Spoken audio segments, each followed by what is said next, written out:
Hi everyone, it's Erin from the Provincial Farmhouse. Welcome to my channel.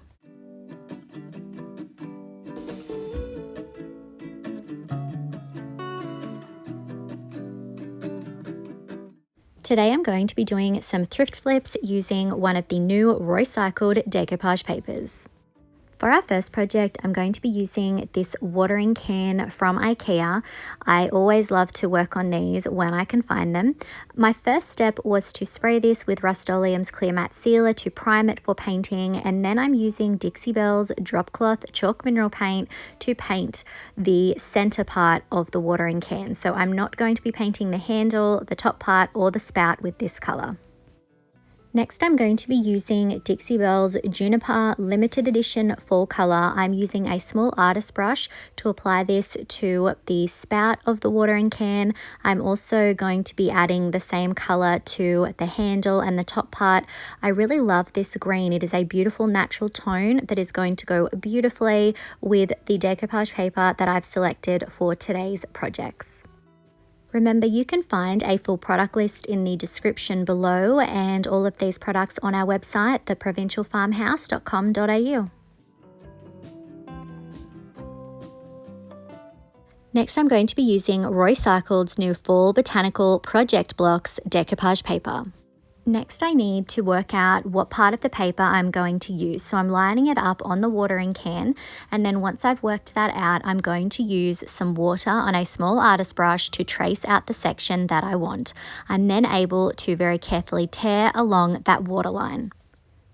Because of the shape of this project, I'm going to have to piece these different sections together, and it's always best to work with a torn line. So you can see I'm tearing this straight edge here to help it blend in better. Now I'm going to position it on my watering can, and I'm going to be using Dixie Belle's Flat Clear Coat as my decoupage medium today. So I'm laying down a section, and then I'm using a ball of cling wrap to carefully press down. Now, something else that is a really good idea is to lightly mist your paper with water. This helps the paper to expand and be a little bit more flexible, but obviously you need to be very gentle while you're doing this. You can see that I'm holding the paper up while my other hand is pressing down on the paper and pushing the paper into the product.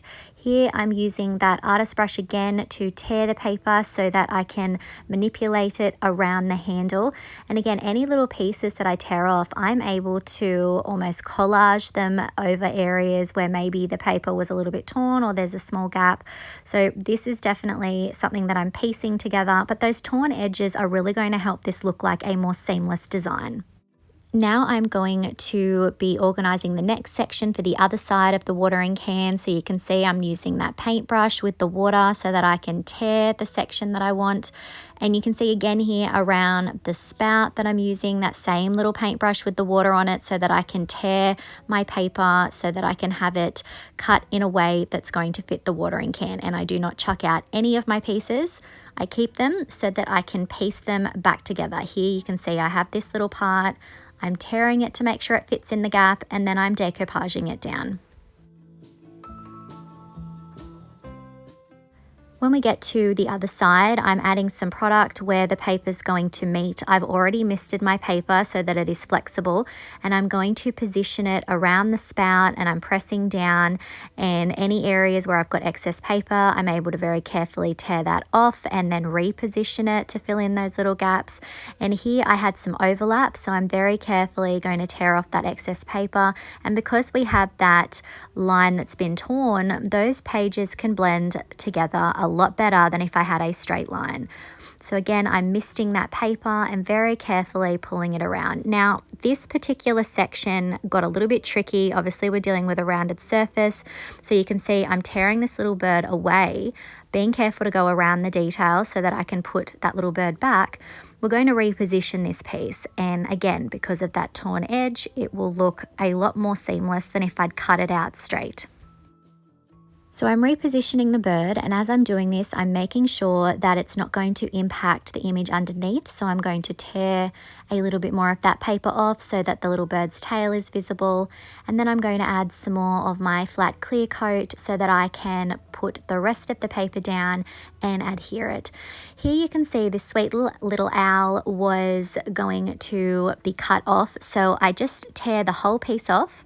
And then I'm going to be able to reposition that sweet little owl. I didn't want to lose that one, so I'm going to very carefully tear that image out and reposition it under the handle.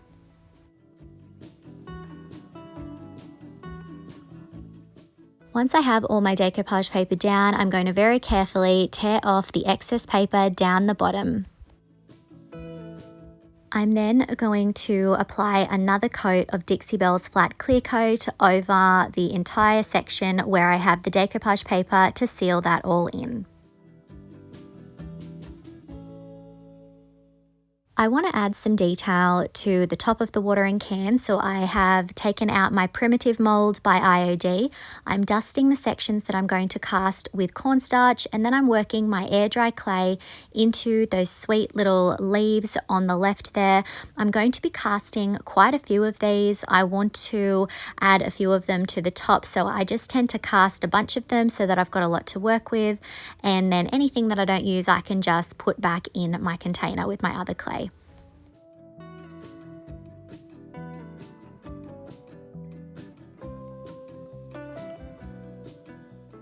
Next, I want to cast that delicate trim down the bottom, so I'm rolling my clay into a sausage sort of a shape, and then I'm very carefully pressing that clay into the mold. So you can see as I'm scraping some of the excess clay off, I'm working it into the rest of the mold. And then once I have the entire area filled, I'll flex that mold and very carefully pull it out. I'm going to have to cast 2 of these because we're going to be putting them around the top of the watering can. So I'm going to use a very strong glue to glue these down. You can see I apply the glue and then I use my finger to spread it along all of the clay, and then I'm going to position it on the top of the watering can. And as we don't have enough here, I'm going to use part of the other one that I cast. I'm gluing that down and pulling off any of the excess. Here you can see that I'm starting to have a play with how I want to position the leaves. I thought about adding that little flower, decided against it, and so I'm just going to position those 2 different sized leaves on the top, and once I've worked out where I want them to go, I'm going to use that same wood glue to glue them down.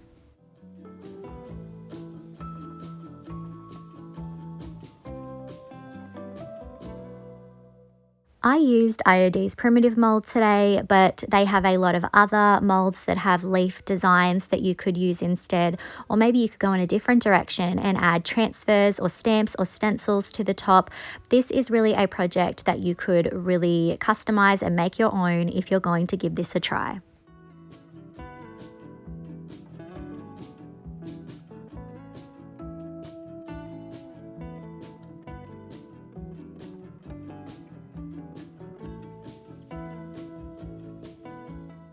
Once I have all of the leaves glued to the top, I decided that I would be focusing on the section where the spout meets the rest of the watering can.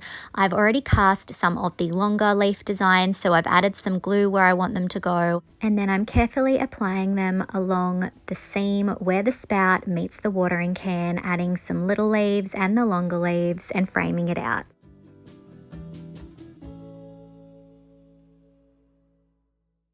Next, I'm going to be using that same Juniper chalk mineral paint to very carefully paint over the top of my wet castings. These are not completely dry, but I find that if I add the paint before my castings are completely dry, I get less cracking. It slows down the drying process of the clay, which means we get less separation and cracking. So I'm very carefully going in and adding paint to all of those areas.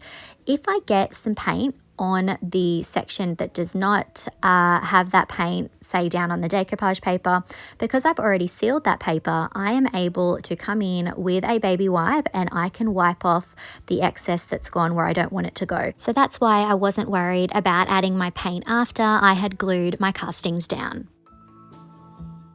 Here I'm using an even smaller artist brush to paint the details around the spout of the watering can. If you wanted, you could use resin for this instead of clay. I like to use clay because it's a lot more flexible, it's easier to glue down, but if you wanted, you could paint your resin castings before you glue them on. I don't find that I can paint clay castings before I put them on. I feel like they're a bit too delicate and I would damage the details if they weren't already glued on something. But again, this is up to you if you're going to give this project a try. The next day, once my paint was completely dry, I sealed my entire piece with Dixie Belle's Gloss Clear Coat. This is going to seal in the paint nicely, and it's also going to be a great base for our next step.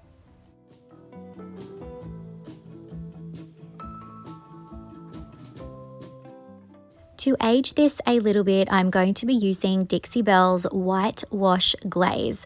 This is going to give the piece a little bit of an oxidized, weathered look. So I'm adding it over the top of our dry gloss clear coat. I'm working it into the details, and then I have a baby wipe and I'm wiping back the excess. This is going to be a very subtle look. If you wanted to be a bit more dramatic, a bit more grungy, you could use a dark glaze, or you could go in the other direction. You could use a wax and use an antiquing wax. I wanted this to be a little bit more subtle. I didn't want to tone that green down too much. This is just going to add a little bit of age, and it's also going to highlight the beautiful details of those castings. I'm adding that whitewash glaze to the details on the water spout down the bottom there, and I'm also going to be adding them to the water spout itself and the handle. Again, this is going to give a really lovely aged metal look.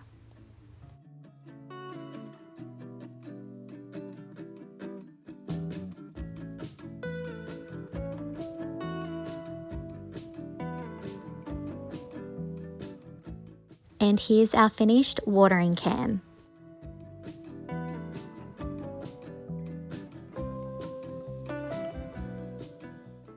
I love how this turned out. That decoupage paper is definitely a new favorite, and it goes beautifully with the IOD molds. Let me know what you think of this project in the comments.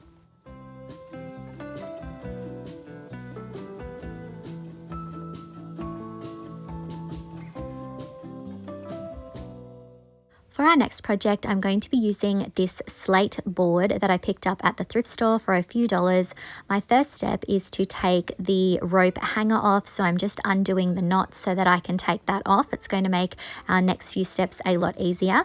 And then I'm using Dixie Belle's Drop Cloth Chalk Mineral Paint. Now, I want to keep that jagged edge. It's a little bit tricky to see, but it has a beautifully jagged edge around the outside. So when I am painting, I'm positioning my brush so that I'm pulling the paint away from the edge so that I'm not painting over the edge, if that makes sense. So you can see I change brush stroke directions to do this. I'm going to be doing 2 coats of this drop cloth. It's going to be a great base underneath our decoupage paper. Once my paint was dry, I worked out what section of the decoupage paper I wanted to use. I'm carefully trimming that out. I don't need it to be a torn edge like in our last project, because I'm going to be sanding off some of the excess. So again, I'm going to lay down a strip of product. This is an anchor strip. It's going to hold my paper in place. I'm using a baby wipe to wipe off the excess from around the edge. I don't want the paper to stick down. Again, I want that jagged edge. I started off using my brush to press the paper down, but I felt like I wasn't getting enough contact, so I've used that ball of cling wrap to smooth the paper down, and then I'm going to turn the project around, lift the paper up, and continue the same process, laying down strips of product and then carefully working that paper down. You want to go really slow here, be very gentle. Obviously, when that paper is wet, it's a lot more delicate.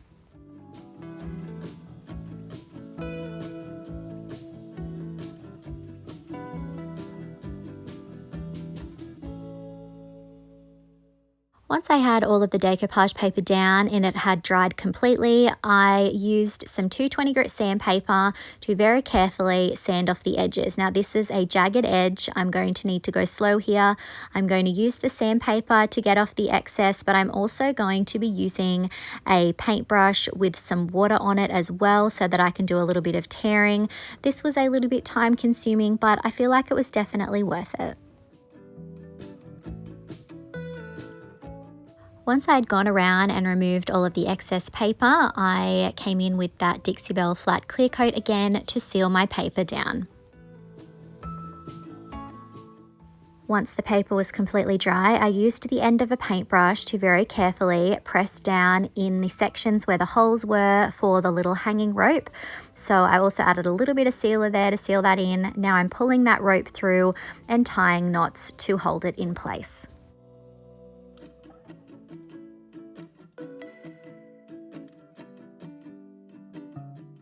And here's a look at our finished project.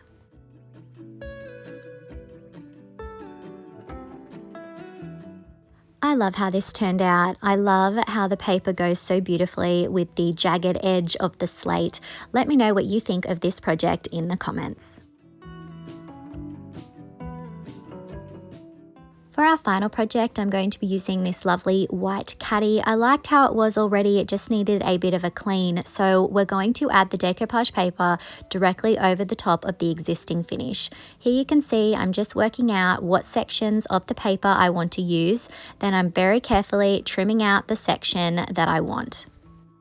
I'm going to be adding the paper to both of the longer sides. So here I am working out what I want to go on the other side of the caddy. I decided that these lovely mushrooms and the florals went beautifully with the design on the other side. So I'm using my fingers to crease out where I want to cut and then carefully trimming it out.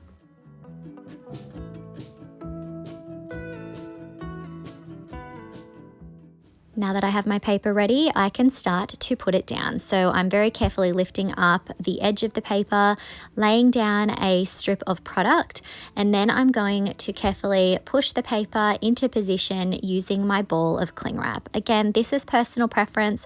I find that doing it this way, working in sections and using that ball of cling wrap, that I get less air bubbles, less wrinkles, and you'll see that I also use a mister here as well. I've definitely taken to using a mister to dampen my paper lately.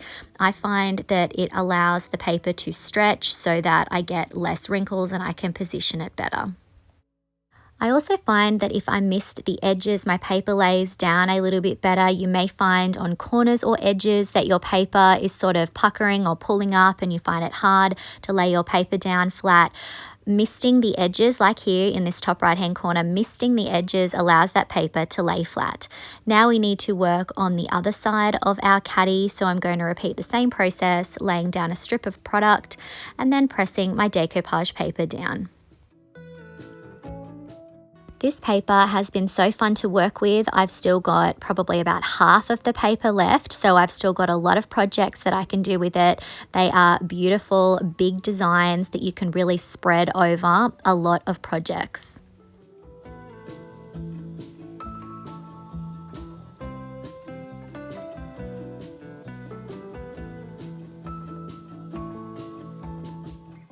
Once I have the paper down, I'm going to seal over the top of it. This is going to protect my paper. Now, as I was doing this project, obviously I worked on one side and finished that off before I moved on to the next side.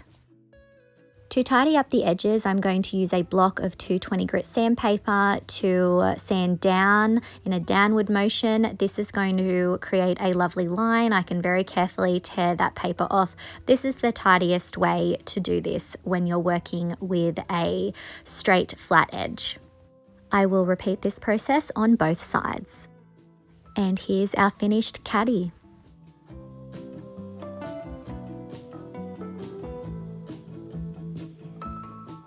This was a quick and easy flip thanks to this beautiful decoupage paper. I love both sides of this caddy. Let me know what you think of this project in the comments.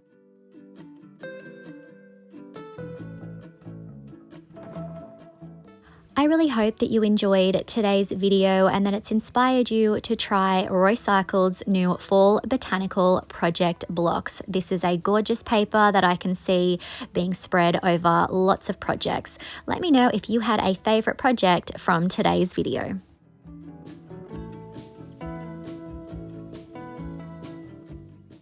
If you enjoyed today's projects, I would really appreciate it if you would hit that like button, comment, and share it out to a friend that you think might enjoy it.